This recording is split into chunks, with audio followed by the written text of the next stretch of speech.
Hello প্রিয় শিক্ষার্থীবৃন্দ, আমি তোমাদের সাইন ভাইয়া। সবাই আশা রাখি ভালো আছো। সবাইকে আমার পক্ষ থেকে সালাম, আসসালামু আলাইকুম। আজকে আমরা ধারাবাহিক যে লেকচারের গুণগত রসায়নের আমরা হাজির হয়েছি তোমাদের মধ্যে কোয়ান্টাম সংখ্যা নিয়ে ভাইয়া। তো দেখো, আমরা কোয়ান্টাম সংখ্যার যে টপিক চলছিল তার নাম আমাদের ম্যাগনেটিক কোয়ান্টাম সংখ্যা বা চুম্বক কোয়ান্টাম সংখ্যা সম্পর্কে আমরা মেনলি পড়বো। তো দেখো, যে চুম্বক কোয়ান্টাম সংখ্যা যদি পড়তে চাই, এই চুম্বক কোয়ান্টাম সংখ্যা কাকে বলে কি জিনিস, তো আমরা সহজ করে একটা কথা বলতে পারি যে পরমাণুর ইলেকট্রন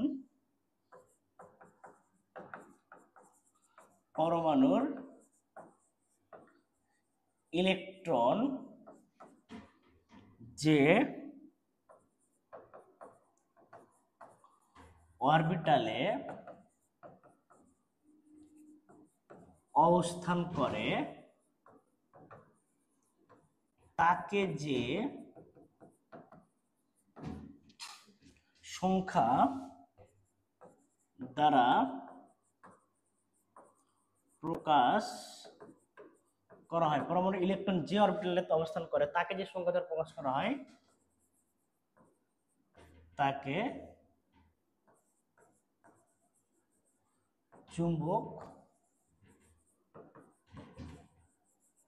কোয়ান্টাম সংখ্যা বলে।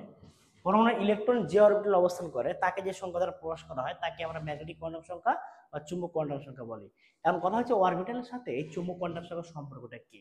অ্যাকচুয়ালি ভাইয়া, যে পরমাণুর ভিতরে এই যে অরবিটালে শক্তিশালী ইলেকট্রনগুলো ঘূর্ণায়মান থাকে, দেখো ঘূর্ণায়মান থাকলে এর মধ্যে একটা ম্যাগনেট কাজ করে এবং ওই ম্যাগনেটের কারণে ইলেকট্রনগুলো পরস্পরে আকর্ষণ এবং বিকর্ষণ করার কারণে এরা হচ্ছে কি, যে ইলেকট্রনগুলো বিভিন্নভাবে কি বিন্যস্ত হয়, আর এই বিন্যস্ত হওয়ার জন্য ইলেকট্রন জোড়া জোড়া বিভিন্ন জায়গায় থেকে যায়। এই যে জোড়া জোড়া বিভিন্ন জায়গায় বিন্যস্ত হওয়ার কারণে যে সাজানো হয়, তখন সেটাকে হচ্ছে কি, যে ইলেকট্রনগুলো জোড়া জোড়া থাকতেছে এগুলোকে বলা হচ্ছে কি অরবিটাল। আর এই অরবিটালটাকে যে ত্রিমাত্রিকভাবে যে বিন্যস্ত হলো ইলেকট্রনগুলো, এই ত্রিমাত্রিক বিন্যাসটাকে যে সংখ্যা দ্বারা প্রকাশ করা হচ্ছে তার নামে আমরা বলছি ম্যাগনেটিক কোয়ান্টাম সংখ্যা। আমি আবারও বলতেছি, পরমাণুতে ইলেকট্রনগুলো ঘূর্ণনের ফলে একটা ম্যাগনেট কাজ করে। এই ম্যাগনেটের কারণে ইলেকট্রনগুলোর মধ্যে পরস্পর আকর্ষণ বিকর্ষণের কারণে ইলেকট্রন সমূহ ত্রিমাত্রিকভাবে বিন্যস্ত হয়। এই ত্রিমাত্রিকভাবে বিন্যস্ত হওয়ার কারণে তার মধ্যে ইলেকট্রনগুলো কি, যে ত্রিমাত্রিক অবস্থানের কারণে যে এটা পাচ্ছে তাকে আমরা বলছি কি চুম্বক কোয়ান্টাম সংখ্যা বা ম্যাগনেটিক কোয়ান্টাম সংখ্যা। এটা প্রস্তাবনা কে করেছে? আমরা সবাই জানি পরমাণুর ভেতর চুম্বক সম্পর্কে আলোচনা করেছে বিজ্ঞানী জিমান। বিজ্ঞানী কে ভাইয়া? জিমান। তাহলে আমরা কিন্তু বলতে পারি বিজ্ঞানী জিমান চুম্বক কোয়ান্টাম সংখ্যার ধারণা দিয়েছেন। বিজ্ঞানী কে ভাইয়া? বিজ্ঞানী জিমান চুম্বক কোয়ান্টাম সংখ্যা সম্পর্কে ধারণা দিয়েছিল। প্রস্তাবক হচ্ছে জি ম্যান। আচ্ছা, প্রতীক কি? একে এম দ্বারা প্রকাশ করা হয় এবং এম এর মানটা কি হবে? এটা এম দ্বারা প্রকাশ করে ম্যাগনেটিক কোয়ান্টাম সংখ্যার প্রথম বর্ণ এম থেকে প্রকাশ করতে পারি। এখন এম এর মান হচ্ছে এল এর মানের উপর নির্ভরশীল। এম এর মান দেখো, এম এর মান এল এর মানের উপর নির্ভরশীল এবং তা মাইনাস এল থেকে শূন্য সহ প্লাস এল, মানে প্লাস এল থেকে শূন্য সহ মাইনাস এল পর্যন্ত হতে পারে। তাহলে এম এর মান হবে, এবং একটা জিনিস মাথায় রাখবা, এই যে প্রত্যেকটি, এবং এটা অবশ্যই এম এর মান, যে প্রতি এল এর জন্য যে কোনো মানের জন্য, দেখো প্রতিটি এল এর জন্য যে কোনো মানের জন্য এম এর মান হবে 2l প্লাস 1 সংখ্যক মান আছে।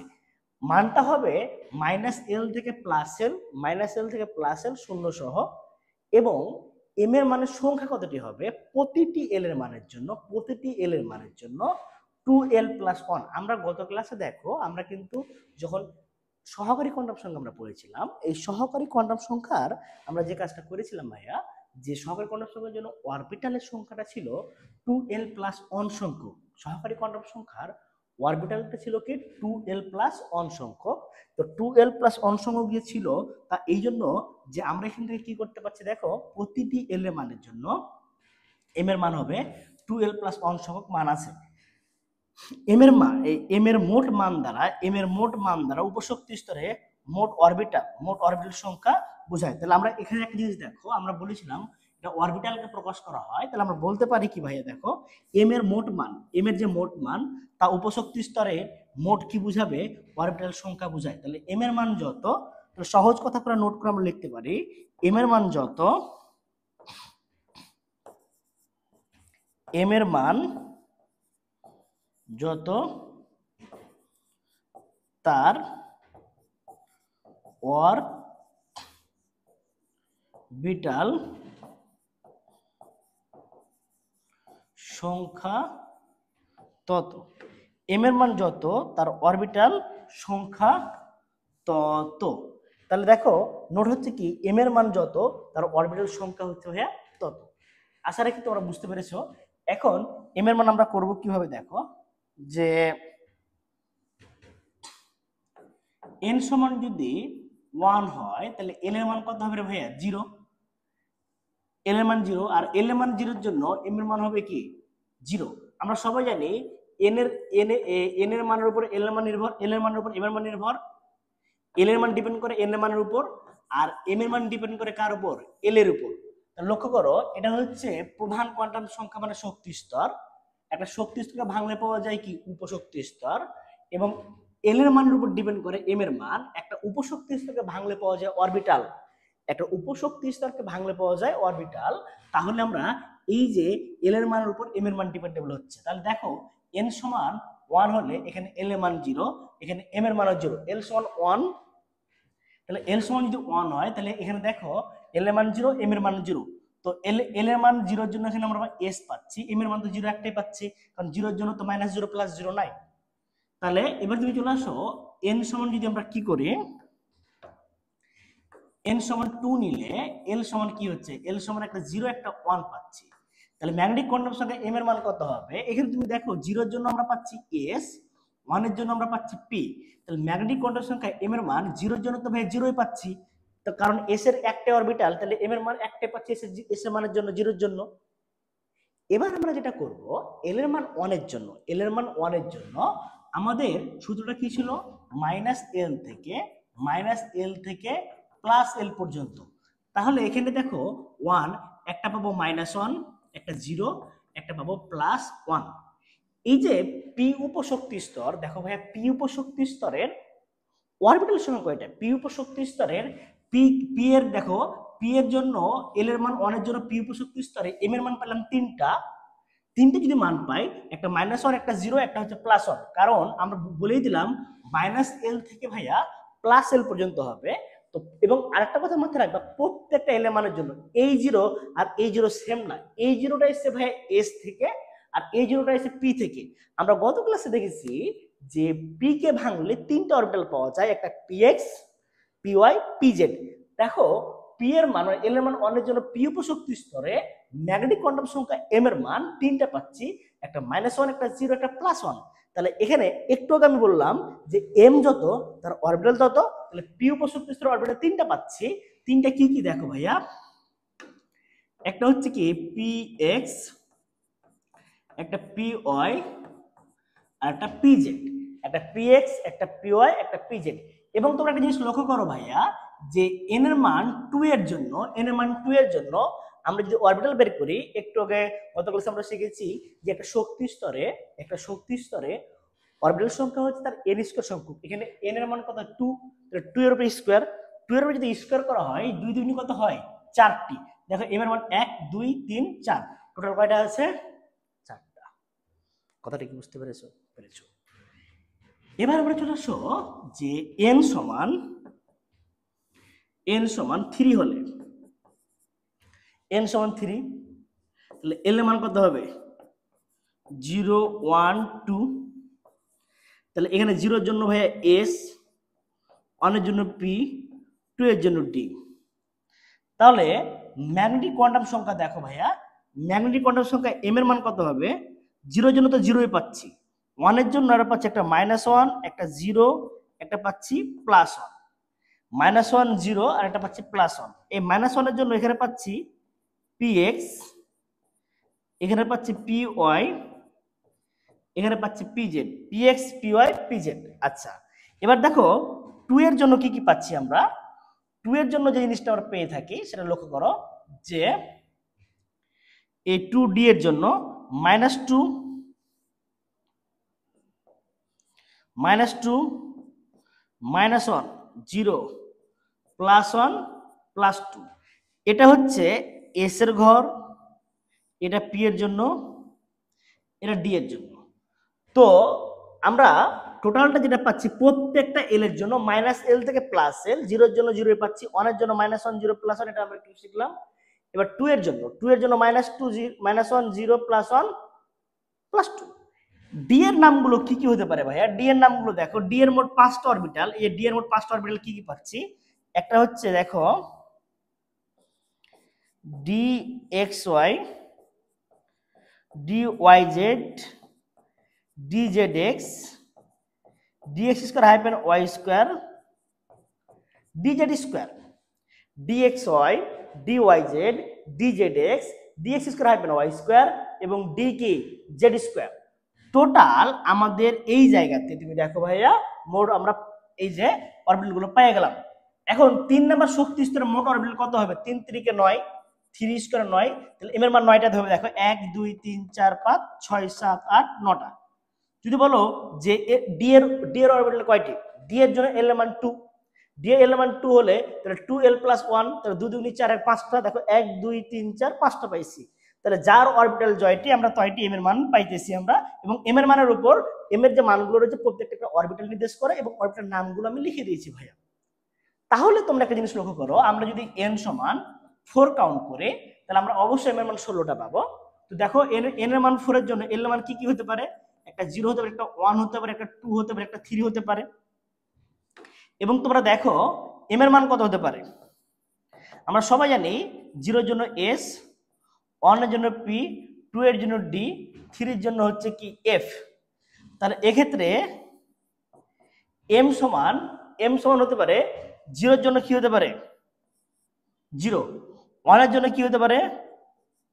-1 0 +1, 2 এর জন্য -2 -1 0 +1 +2, -2 -1 0 +1 +2। 3 এর জন্য হতে পারে দেখো -3 -2 -1 0 +1 +2 +3, -3 -2 -1 -3 -2 -1 0 +1 +2 +3। তাহলে এই হচ্ছে আমাদের এল এর মান 0 1 2 3, এম এর মান হচ্ছে 0, আর পি এর জন্য দেখো -1 0 +1, 1 এর জন্য 2 এর জন্য হচ্ছে -2 0 +1 +2 +3, 3 এর জন্য কি পাবো? -3 -2 -1 0 +1 +2 +3, কারণ -3 তে +3 পর্যন্ত হবে। দেখো এফ এর অরবিটাল ভাই 7টি হয়। দেখো এম এর মান 7টা পাইছে, 1 2 3 4 5 6 7। এবং মজার বিষয় হচ্ছে 4 নম্বর শক্তি স্তরে আমাদের টোটাল অরবিটাল সংখ্যা, 4 নম্বর শক্তি স্তরে টোটাল অরবিটাল সংখ্যা হচ্ছে 4 স্কয়ার। তাহলে 4 এর উপর স্কয়ার দিলে কি 4 4 16টি হয় ভাইয়া। তুমি দেখো এম এর মান 16টা রয়েছে, 1 2 3 4 5 6 7 8 9 10 11 12 13 14 15 16। তাহলে আমরা যে টোটাল শক্তি স্তরে এম এর মান 16টা পাইছি, প্রত্যেকটা উপশক্তি স্তরের জন্য এম এর মান ভিন্ন ভিন্ন পাইছি।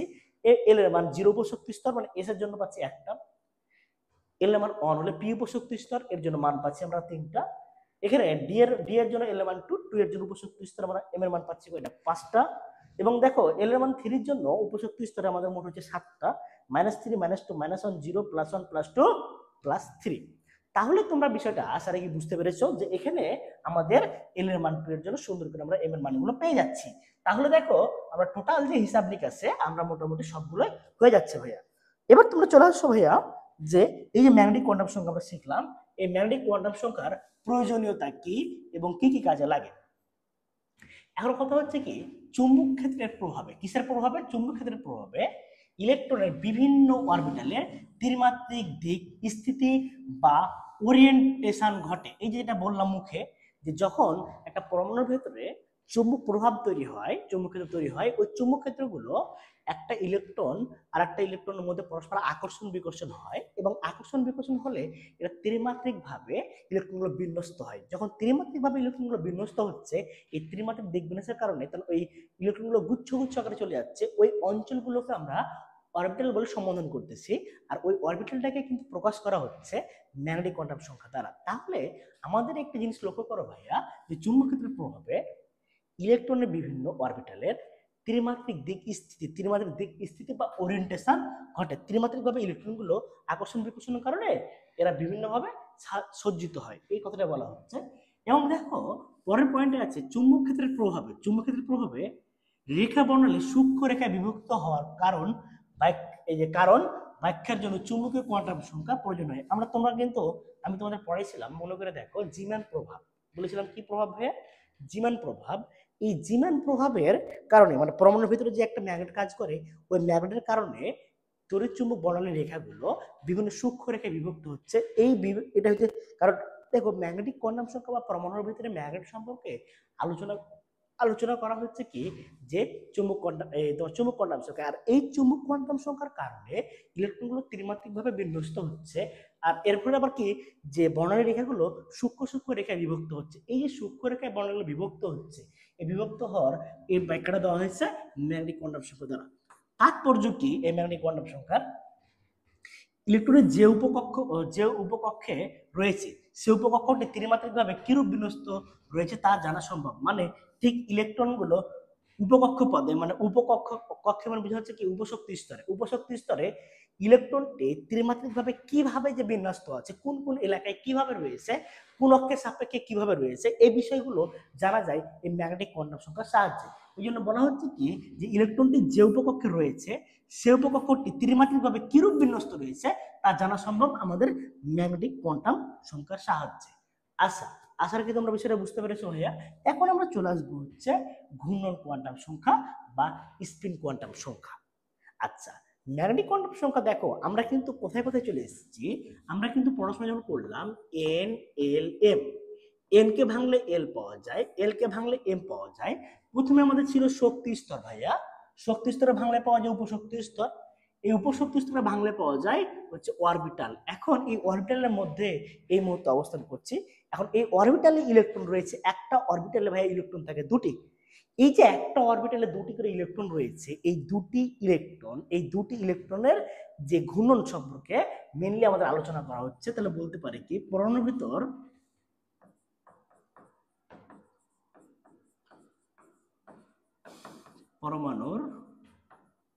ভেতর অরবিটালের ইলেকট্রনের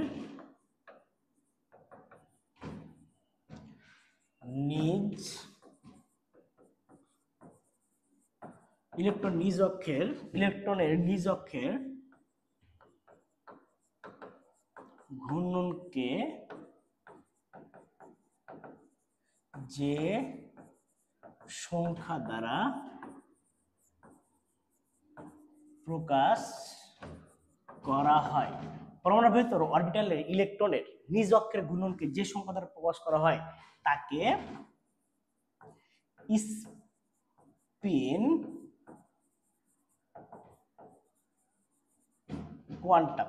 স্পিন কোয়ান্টাম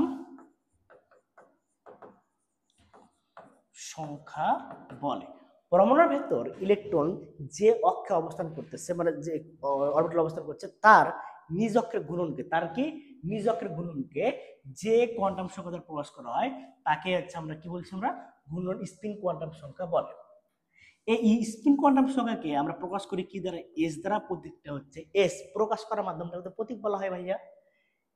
এবং এস এর মান, তাহলে এখানে একটা জিনিস লক্ষ্য করো যে ইলেকট্রনগুলো ঠিক কিভাবে ঘূর্ণায়মান রয়েছে। ইলেকট্রনগুলো ঠিক ভাইয়া আমাদের যে এ নিউক্লিয়াস এর বাইরে ইলেকট্রনগুলো এই অবস্থানে থাকে। তো আমাদের এখানে কথাটা হচ্ছে কি, এটা যে নিউক্লিয়াস, এই নিউক্লিয়াসের ইলেকট্রন এখানে একটা ইলেকট্রন রয়েছে, এখানে একটা ইলেকট্রন রয়েছে। এখন কথা হচ্ছে এই যে দুটো ইলেকট্রন রয়েছে, একজন ঘড়ি কাঁটার দিকে ঘুরে, যেটা ঘড়ি কাঁটার দিকে ঘুরে সেটা হচ্ছে প্লাস হাফ, আর আরেকটা ইলেকট্রন ঘড়ি কাঁটার বিপরীতে ঘুরে, এটা ঘড়ি কাঁটার বিপরীতে হচ্ছে মাইনাস হাফ, আর এটা ঘড়ি কাঁটার দিকে ঘুরে সেটা হচ্ছে ভাইয়া প্লাস হাফ। দুটা ইলেকট্রন, একটা অরবিটালে ইলেকট্রন থাকে দুইটা, এই দুইটা ইলেকট্রন, এই যে অরবিটালে দুটো ইলেকট্রন রয়েছে, এই দুটো ইলেকট্রনের একটা ঘড়ি কাঁটার দিকে ঘুরে প্লাস হাফ, একটা ঘড়ি কাঁটার কি বিপরীতে ঘুরে এটা হচ্ছে কি মাইনাস হাফ। আচ্ছা, তাহলে আমাদের এখন ওই কথাটা বলা হচ্ছে ঘূর্ণনের জন্য এস এর দুটি মান রয়েছে, একটা প্লাস হাফ একটা হচ্ছে মাইনাস হাফ। তাহলে ঘড়ি কাঁটার দিকে ঘুরলে প্লাস হাফ, ঘড়ি কাঁটার বিপরীতে ঘুরলে মাইনাস হাফ। তাহলে ক্লকওয়াইজ, একটা হচ্ছে অ্যান্টি ক্লকওয়াইজ। এন্ড কথা হচ্ছে কোনটা ঘড়ি কাঁটার দিকে ঘুরে কোনটা ঘড়ি কাঁটার বিপরীতে বুঝবো কিভাবে? অরবিটালের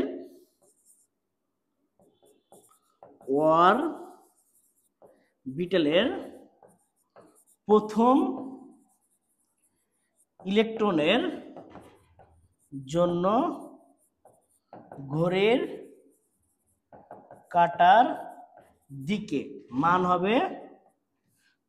হবে প্লাস হাফ, এবং অরবিটালের দ্বিতীয় ইলেকট্রনের জন্য ঘড়ির কাঁটার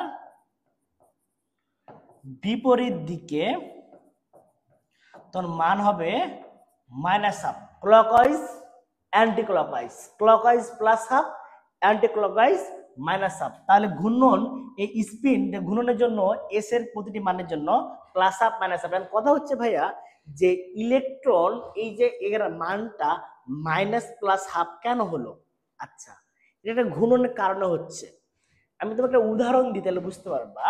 এই একটা মনে করো বর্গক্ষেত্র ভাইয়া, বর্গক্ষেত্রকে তুমি যদি এই বর্গক্ষেত্রটাকে তুমি যদি অ্যাঙ্গেলে ঘোরাও, ঠিক এইভাবে ঘোরাও, সরি দাঁড়াও,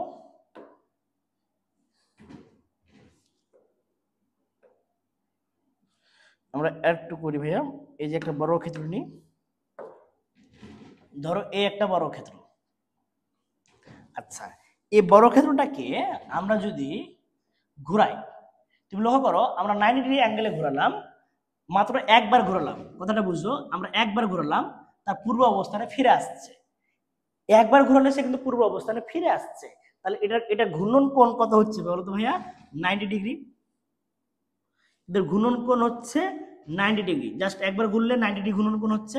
এটা 1/4 হাফ রোটেট করলে হচ্ছে। কিন্তু তুমি যদি এই বৃত্তটাকে একটা ইলেকট্রনকে অর্ধেক ঘুরিয়ে ঠিক এই জায়গায় নিয়ে আসো, আর এই ইলেকট্রন ঘুরে এখানে চলে আসলো, মানে অর্ধেক, পূর্ণ ঘোরা লাগবে না। কিন্তু পূর্ণ ঘুরলে তো তখন ঘূর্ণন কোণ কি পূর্ণ এক বোঝানো হয়, কিন্তু এটা পূর্ণ ঘূর্ণন কোণ না। আমি যদি হাফ অ্যাঙ্গেল ঘুরাই, হাফ অ্যাঙ্গেল ঘুরালে এটা কিন্তু পূর্ব অবস্থায় ফিরে আসছে। তাহলে এখানে এই জন্য ইলেকট্রনের ঘূর্ণন হাফ ধরা হয়, অর্ধেক ঘূর্ণনে কিন্তু তার পূর্ব অবস্থান ফিরে আসছে, যে কারণে এর ভ্যালুটা হাফ ধরা হয়েছে। একটা যদি ঘড়ি কাঁটার দিকে অর্ধেক ঘুরে আসে তাহলে সেটা হচ্ছে প্লাস হাফ, আর যেটা ঘড়ি কাঁটার বিপরীতে ঘুরে আসে সেটা হচ্ছে কি মাইনাস হাফ। এই জন্য ইলেকট্রনের ঘূর্ণনটাকে অর্ধেক হওয়ার কারণে একে এই স্পিন কোণের সংখ্যা হাফ দ্বারা প্রকাশ করা হয়েছে। আচ্ছা, এবার তুমি দেখো প্রয়োজনীয়তা। পরমাণুর চুম্বক ধর্ম ব্যাখ্যার জন্য ইলেকট্রনের স্পিন কোয়ান্টাম সংখ্যা প্রয়োজন হয়। তাহলে পরমাণুর দেখো চুম্বক ধর্ম ব্যাখ্যা করার জন্য এই যে আমাদের প্রত্যেকটা পরমাণুর যে ম্যাগনেটিক ধর্মটা রয়েছে, কারণ দেখো স্পিন কোয়ান্টাম সংখ্যা যখন তুমি দেখতে পাচ্ছ যে সবগুলো বিজোড় অবস্থায় রয়েছে, তো বিজোড় অবস্থা থাকলে কি সবগুলো প্লাস হাফ অবস্থানে রয়েছে। এই যে প্লাস হাফ অবস্থানে রয়েছে মানে সবগুলো বিজোড় অবস্থানে রয়েছে। আর আমরা মোটামুটি সবাই জানি পরমাণুর ম্যাগনেটিক ধর্ম ডিপেন্ড করে তার বিজোড় ইলেকট্রনের উপরে।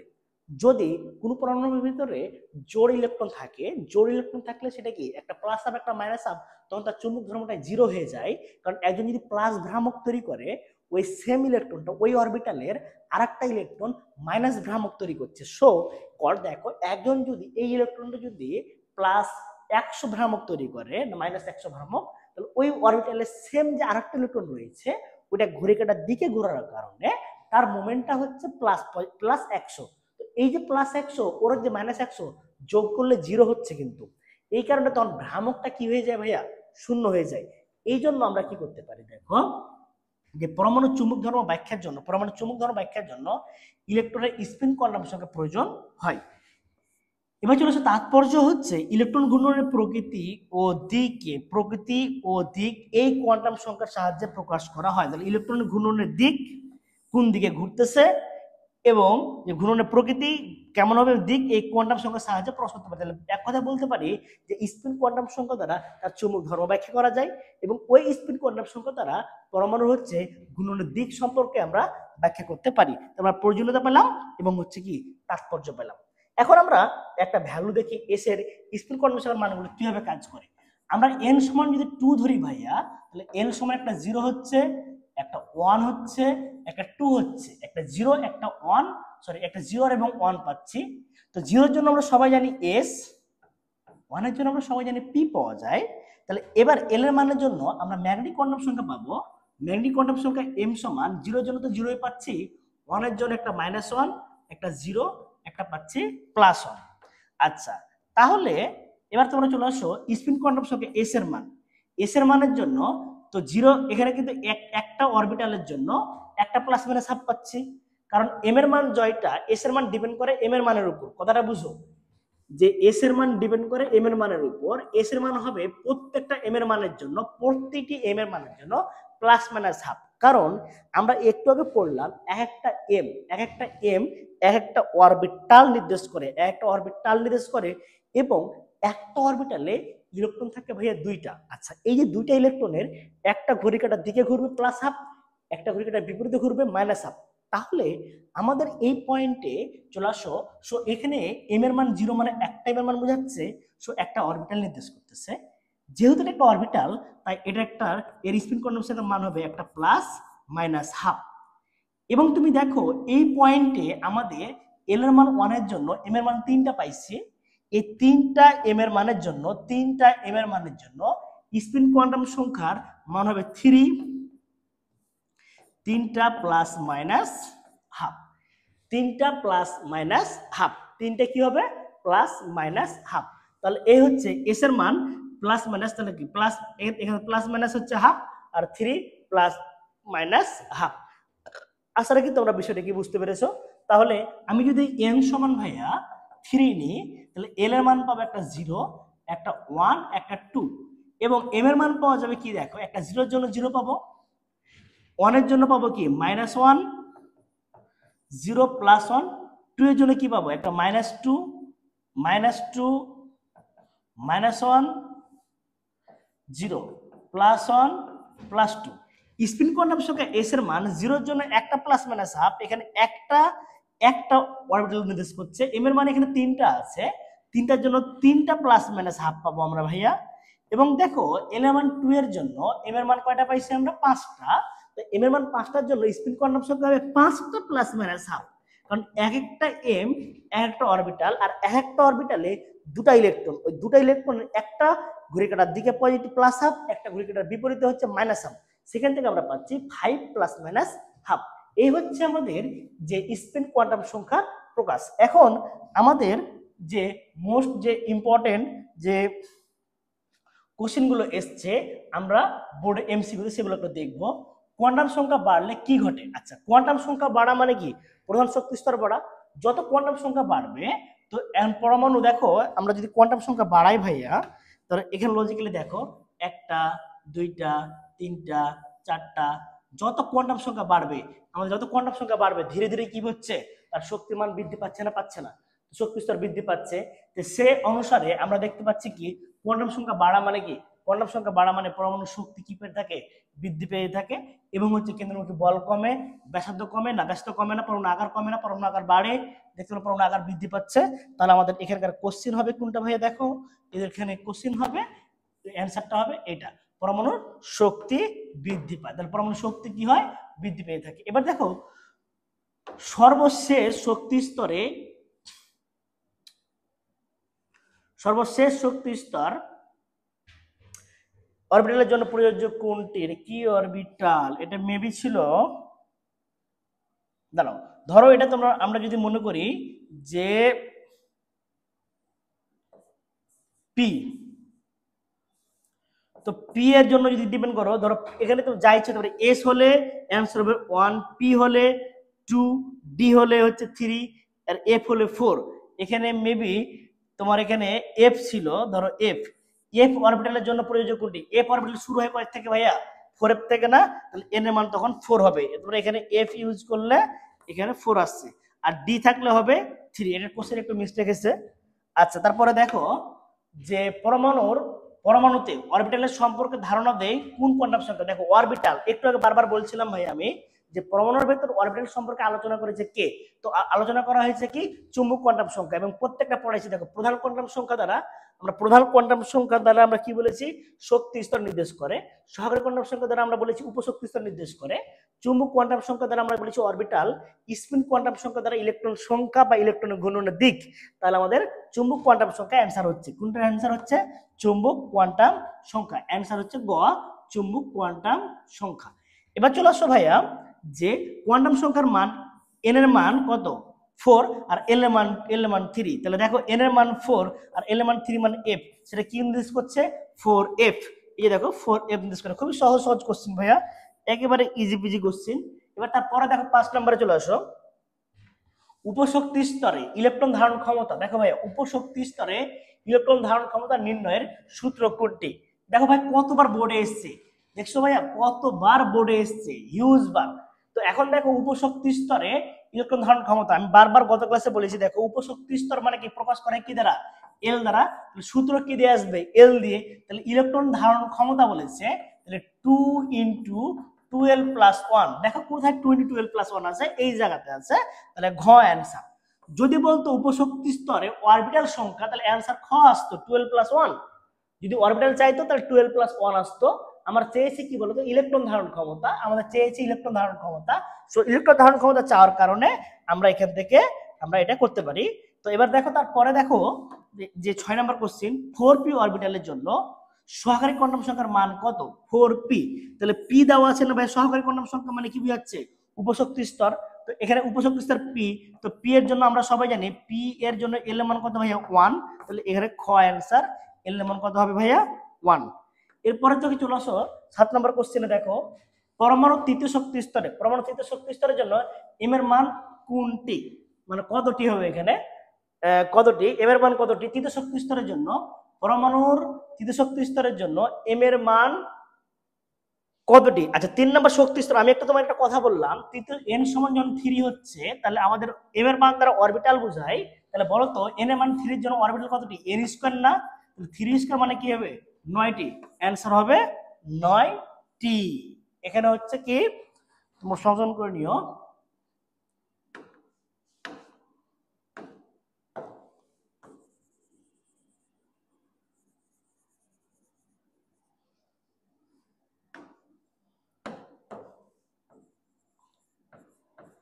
কতটি, এবার দেখো যে তারপরে যে 8 নম্বর কোশ্চেন, 3D উপশক্তি স্তরে কতগুলো স্বীকৃত চুম্বক কোয়ান্টাম সংখ্যা আছে। আচ্ছা 3D, ডি বলেছে না, তাহলে এল এল এন এল মান 2 এন্ড স্বীকৃত কোয়ান্টাম সংখ্যা কত বলে, সূত্রটা কি বললাম, m সমান কি বললাম 2l প্লাস 1 সংখ্যক, 2l প্লাস 1 সংখ্যক মানে 2 ইনটু 2 প্লাস 1। তাহলে সূত্র অনুসারে 5টি আসছে।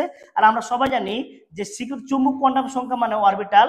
তো 3D এর জন্য অরবিটাল কয়টা আছে, ডি এর অরবিটাল 5টি, তাহলে অ্যানসার হবে 5। তাহলে এই হচ্ছে আমাদের অ্যানসার 5। ওকে, তাহলে আমাদের এই ইলেকট্রন গুলো দেখো, আমাদের এমসিকিউ গুলো হয়ে গেছে। এখন আমরা লাস্ট যে কোয়ান্টাম সংখ্যা থেকে গয়ের যে কোশ্চেনটা আছে, সেই কোশ্চেনটা সম্পর্কে আমরা এখন জানবো। দেখো যে কোশ্চেনটা হচ্ছে এরকম, মানে 100% ভাই এটা গ ফিক্সড, গ অথবা ঘয়ে পড়বে যে পরমাণুর তৃতীয় শক্তি স্তরের ইলেকট্রন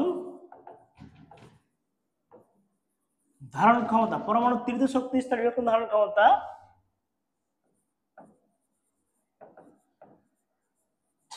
কোয়ান্টাম সংখ্যার সাহায্যে দেখাও।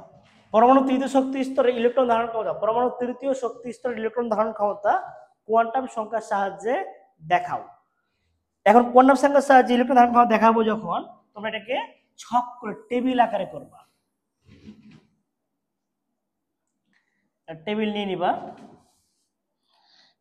এখন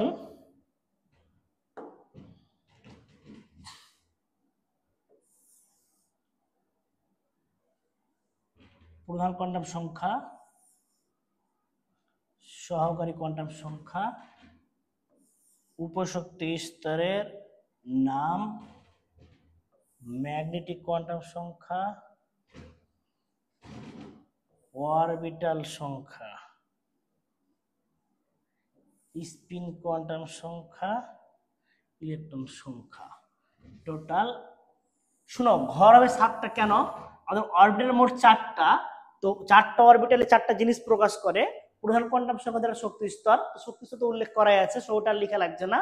এবার তারপর হচ্ছে কি, আর বাকি 3টা কোয়ান্টাম সংখ্যার 3টা প্রকাশের মাধ্যম রয়েছে, 3টা জিনিস নির্দেশ করে। সহায়ক কোয়ান্টাম সংখ্যা দ্বারা উপশক্তি স্তর, তাহলে একটা উপশক্তি স্তরের ঘর। ম্যাগনেটিক কোয়ান্টাম সংখ্যা দ্বারা অরবিটাল, আর স্পিন কোয়ান্টাম সংখ্যা দ্বারা ইলেকট্রন সংখ্যা। আমাদের ইলেকট্রন সংখ্যা চেয়েছে, তো দেখো আমরা এখন নামগুলো লিখি।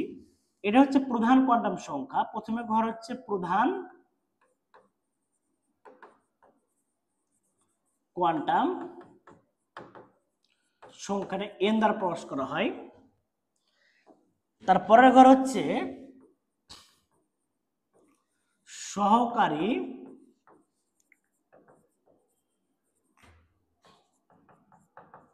কোয়ান্টাম সংখ্যাটা l দ্বারা প্রকাশ করা হয়।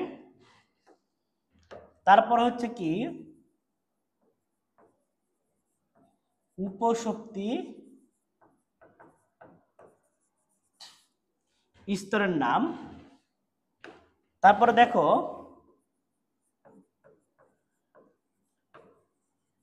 ম্যাগনেটিক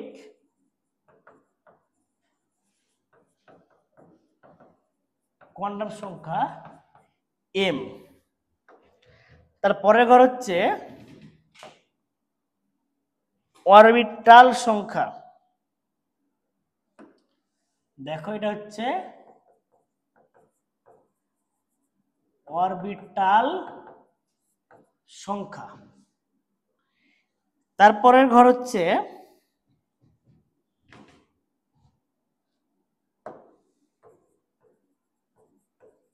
স্পিন কোয়ান্টাম সংখ্যা। স্পিন কোয়ান্টাম সংখ্যা এটা s দ্বারা প্রকাশ করা হয়। এবার হচ্ছে ইলেকট্রন ধারণ ক্ষমতা। তারপর লাস্ট ধারণা হচ্ছে কি ইলেকট্রন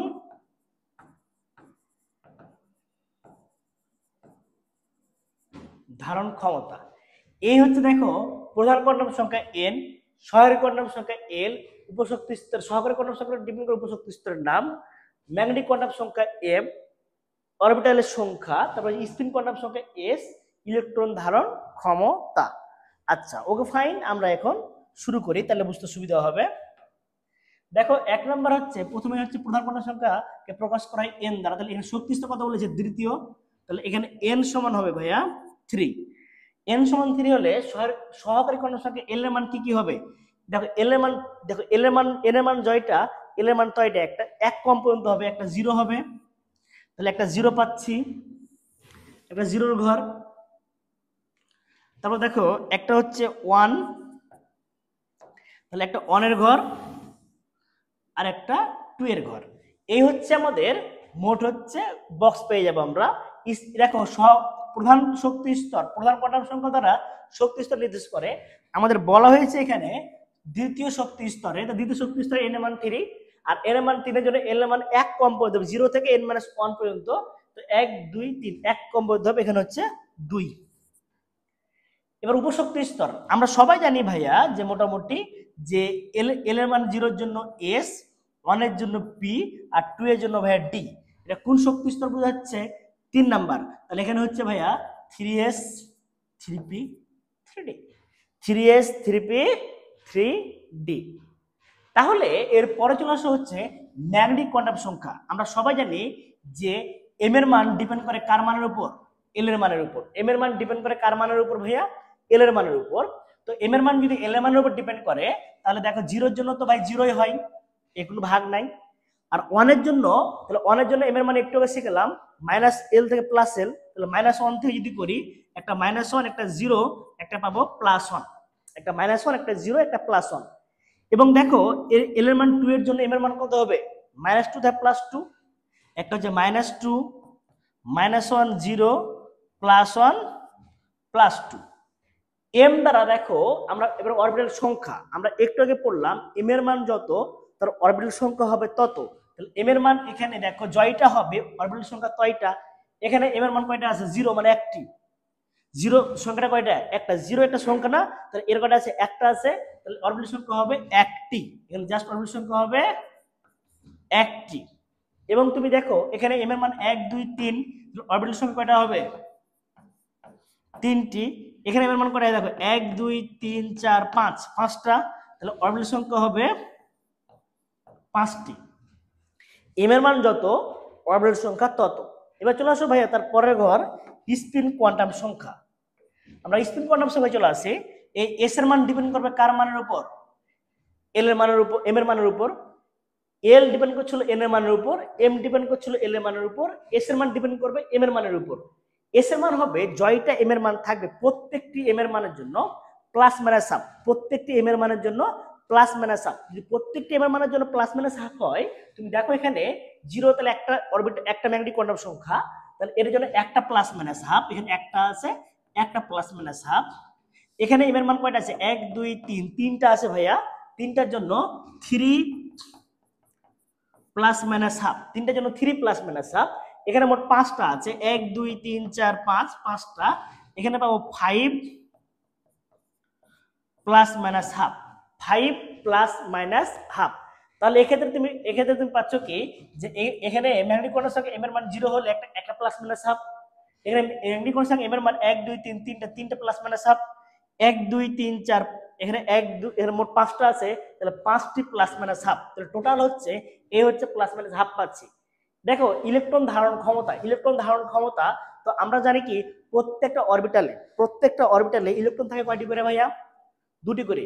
তো প্রত্যেকটা অরবিটালে যদি ইলেকট্রন দুটি করে থাকে, তাহলে এক্ষেত্রে ইলেকট্রন ধারণ ক্ষমতা হবে তার দ্বিগুণ করে। তাহলে এখানে অরবিটাল আছে একটা, তাহলে 1 × 2 = 2, এখানে আছে তিনটি, তাহলে 3 × 2, তিনটা অরবিটাল রয়েছে, 3 2 6টি, এখানে পাঁচটা অরবিটাল রয়েছে, তাহলে 5 × 2 = 10। তাহলে আমরা পেয়ে যাচ্ছি মোট ইলেকট্রন ধারণ ক্ষমতা, মোট ইলেকট্রন ধারণ ক্ষমতা। তাহলে এটা হচ্ছে কয়টা হচ্ছে 10 আর 6 16, 2 হচ্ছে কি 18টি। তাহলে এই হচ্ছে অ্যান্সার এটা। যদি কোনো কারণে কোশ্চেনে অরবিটাল সংখ্যা চাই, কি চাই অরবিটাল সংখ্যা, তাহলে অরবিটাল সংখ্যার জন্য এক্ষেত্রে আমরা আসছে কি 1 1টি 3টি আর 5টি, তাহলে মোট কয়টি হচ্ছে ভাইয়া 5 3 8 আর 1 কয়টি হচ্ছে রে ভাইয়া 9টি, তাহলে মোট আমরা পাচ্ছি কি 9টি। তাহলে এই হচ্ছে আমাদের ইলেকট্রন ধারণ ক্ষমতা, আমরা অরবিটাল সংখ্যা পেয়ে যাচ্ছি, ইলেকট্রন ধারণ ক্ষমতা পেয়ে যাচ্ছি। তোমাদের বাসা প্র্যাকটিসের জন্য একটা দিয়ে দিচ্ছি আমি হোমওয়ার্ক, মনে করো যে 74 শক্তি স্তরের মোট ইলেকট্রন ধারণ ক্ষমতা কতটি কোয়ান্টাম